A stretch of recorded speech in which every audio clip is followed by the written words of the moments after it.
नमस्ते दोस्तों, marble flooring Jitendra channel में आपका स्वागत है। ये है माइंस मार्बल की। और पहले आप ये माइंस देख लीजिए, ये ब्लॉक्स कैसे निकलते हैं। उसके बाद में हम इसका जो मार्बल का पीस निकलेगा उसके पैटर्न में बताऊंगा।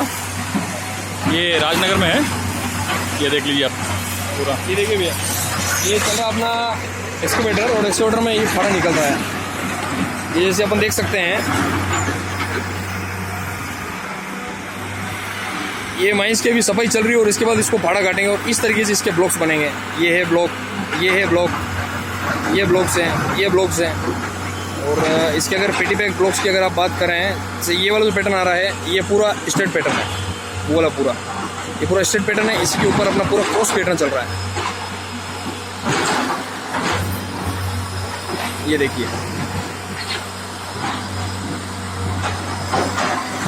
ये एक छोटा सा माइंस है और इस तरीके की लगभग यहाँ पे अपना राजनगर में 4,500 खदान है। अलग अलग माइंस का अलग अलग प्रोडक्शन। जैसे इसमें यहाँ पे अगर आप देख सकते हैं तो ये पूरा ब्राउन का क्रॉस पैटर्न आ रहा है। वहीं आप ऊपर देखेंगे वहाँ पे तो वो अपना पूरा ब्लैक पैटर्न आ रहा है। और इसी माइंस में इस जगह पूरा वाइट पैटर्न आ रहा है। ये वाइट पैटर्न है, ये अलग है और वो अलग है। वो पूरा क्रॉस पैटर्न आ रहा है इसका। और यहाँ से एक और नया बॉक्स चालू हो रहा है, तो यहाँ पर नया पैटर्न मिलेगा। इस तरीके से माइंस का प्रोडक्शन होता है। और ये है पूरी एक माइंस, ये देखिए।